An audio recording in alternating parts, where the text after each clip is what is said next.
ایک دفعہ کا ذکر ہے کہ ایک شخص کا ایک خوفناک جنگل سے گزرنا ہوا۔ جب وہ اپنے سفر میں گامزن تھا تو دیکھتا کیا ہے کہ ایک شیر اس کی طرف بہت غور سے خطرناک انداز سے دیکھ رہا ہے۔ وہ آہستہ آہستہ آگے بڑھنے لگا کہ شیر کو پتہ چل گیا کہ میرا شکار میرے سامنے موجود ہے۔ شیر نے بہت تیزی سے اس کی طرف دوڑنا شروع کر دیا۔ وہ شخص شیر کی دوسری جانب اپنی جان بچانے کے لیے تیز تیز بھاگنے لگا۔ ایک دم آگے دیکھتا ہے کہ ایک کنواں آیا تو اس شخص نے کنویں کی رسی پکڑی اور کنویں سے نیچے اترنا شروع کر دیا۔ شیر کنویں کی بالکل منڈیر پر آ کر کھڑا ہو گیا اور اسے دیکھنا شروع کر دیا کیونکہ شیر بھی بھوکا تھا۔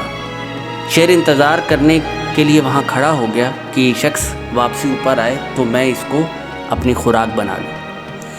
وہ شخص ابھی نیچے اتر ہی رہا تھا کہ نیچے کیا دیکھتا ہے کہ ایک بہت خوفناک اور بڑا اژدہا اس کا نیچے انتظار کر رہا ہے۔ اس شخص کا جو دل کلیجے میں آیا تھا وہ اور بھی زیادہ گھبرا گیا۔ دیکھنے لگا کہ اب میں اوپر جاؤں یا نیچے، تو بیچارہ کہیں بیچ میں ہی لٹک گیا۔ تو تھوڑی دیر تو بیچارہ لٹکا رہا کہ کوئی ایک تو ٹلے۔ اتنے میں کیا دیکھتا ہے کہ اس کی رسی ہلکی ہلکی ہلنی شروع ہو گئی۔ جب اس نے اپنی رسی کی سیدھ میں اوپر دیکھا تو اس کو نظر آئے دو چوہے، ایک کالا اور ایک سفید، اور وہ دونوں چوہے اس رسی کو آہستہ آہستہ کتر رہے۔ اس شخص کی گھبراہٹ میں اور بھی زیادہ اضافہ ہو گیا۔ اگلے لمحے اس نے اپنی بائیں طرف دیکھا تو ایک شہد کی مکھی کا چھتا لٹک رہا تھا اور اس میں سے شہد بھی ٹپک رہا تھا۔ تو اس نے اپنی 2 انگلیوں سے ان شہد کو لیا اور چاٹنا شروع کر دیا۔ تو یہ کچھ لمحوں کے لیے بھول ہی گیا کہ میرے ساتھ کیا بیت رہی ہے۔ جب شہد اپنی زبان سے لگایا تو وہ اتنا مزیدار شہد تھا کہ یہ 2 منٹ کے لیے ساری کہانی بھول ہی گیا کہ میرے پیچھے ایک شیر لگا ہوا ہے، نیچے اژدہا میرا انتظار کر رہا ہے، اور اوپر 2 چوہے جو ہیں کالا اور سفید اس رسی کو کتر رہے ہیں جس سے میں لٹکا ہوا ہوں۔